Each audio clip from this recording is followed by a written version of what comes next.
Salam jumpa saudara-saudara dengan saya Paul dalam acara Bincang Perkawinan. Kali ini tema yang kita akan perbincangkan adalah untuk apa menikah. Sebuah tema yang sangat menghunjam untuk dipertanyakan. Saudara-saudara, ada seorang wanita yang sudah berusia cukup matang, mandiri secara ekonomi, secara emosional, namun dia masih memilih untuk tetap melajang, tidak mau menikah.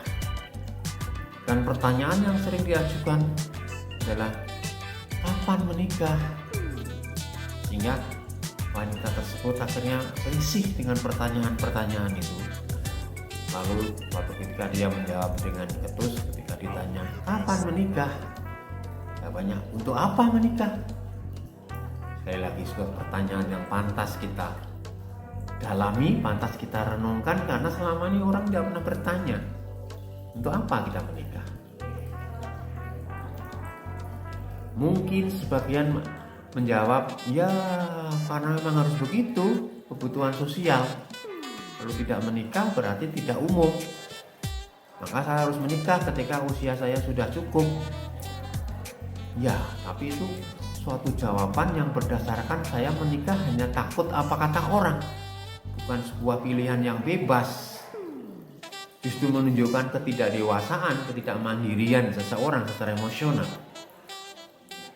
Atau mungkin sebagian besar orang punya alasan saya menikah karena ingin mendapat keturunan. Nah, ini mungkin sebagian besar orang berbicara menjawab dengan cara seperti itu. Lalu kalau jawabannya seperti itu, tidak setiap perkawinan atau pernikahan menghasilkan keturunan. Banyak orang menikah dan ternyata tidak punya anak, entah karena ada sebab-sebab tertentu secara medis atau hal-hal lain, tapi kenyataannya dia menikah dan tidak punya anak.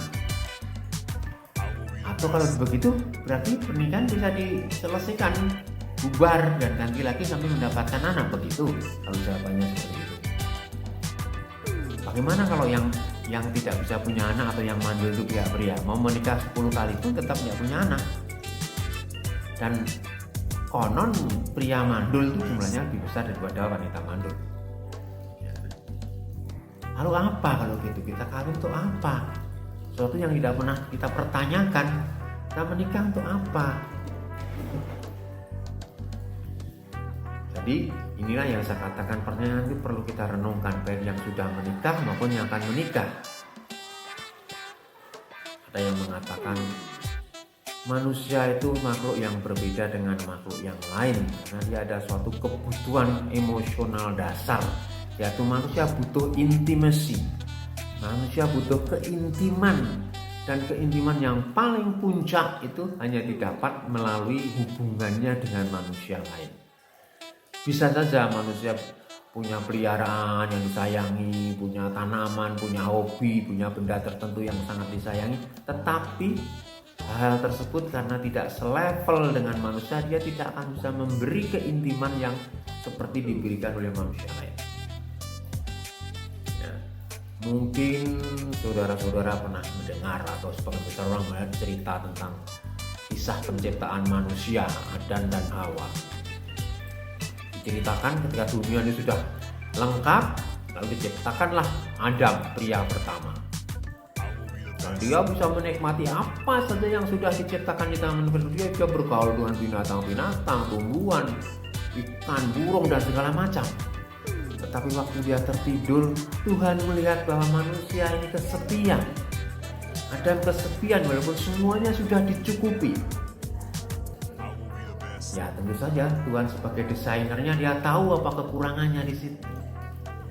Maka Tuhan berkata, baiklah, supaya manusia tidak kesepian, saya akan menciptakan manusia yang lain, yang selevel, yang semartabat, yang sederajat dengannya, supaya nanti Adam bisa menemukan keintiman, keakraban yang sepadan pula.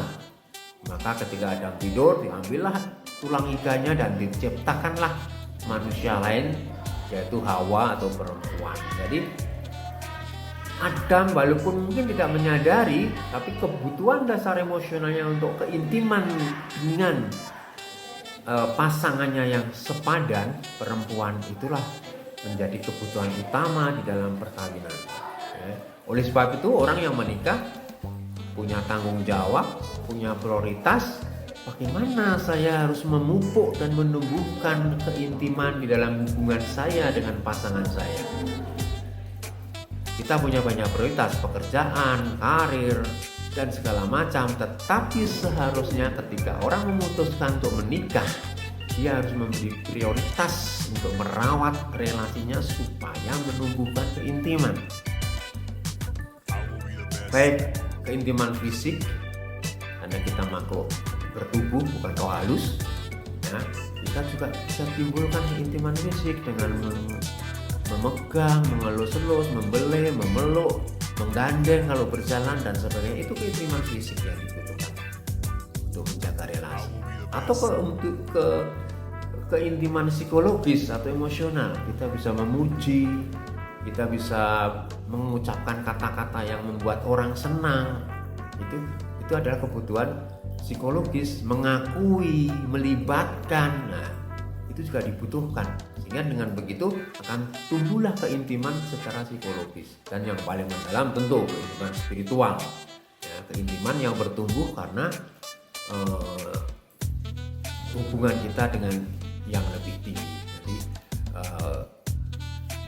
level hubungan manusiawi bisa diangkat ke level spiritual yang lebih tinggi. Maka jangan heran kalau ada nenek-nenek, kakek-kakek yang sudah tua, mungkin dia sudah tubuhnya sudah tidak mampu lagi, tetapi dia nampak akrab, nampak happy, ya karena yang terbangun adalah keintiman spiritual yang berbicara hati ke hati, tidak fisik lagi. Nah, itu kalau orang memelihara keintiman spiritual. Disitulah kembali lagi bahwa tujuan perkawinan itu memang ada banyak, menurunkan keturunan untuk suatu itu ya salah satu atau salah beberapa. Tetapi tujuan utama adalah membangun keintiman antara suami dan istri, dan inilah tugas utama prioritas setiap istri dan pasangan untuk bagaimana merawat dan menumbuhkan keintiman di dalam hubungan, dalam relasi melalui berbagai macam cara, sehingga perkawinan otomatis akan bertumbuh semakin kokoh. Itu mungkin yang bisa kita bahas pada hari ini. Terima kasih. Salam Rakyat Minulyo.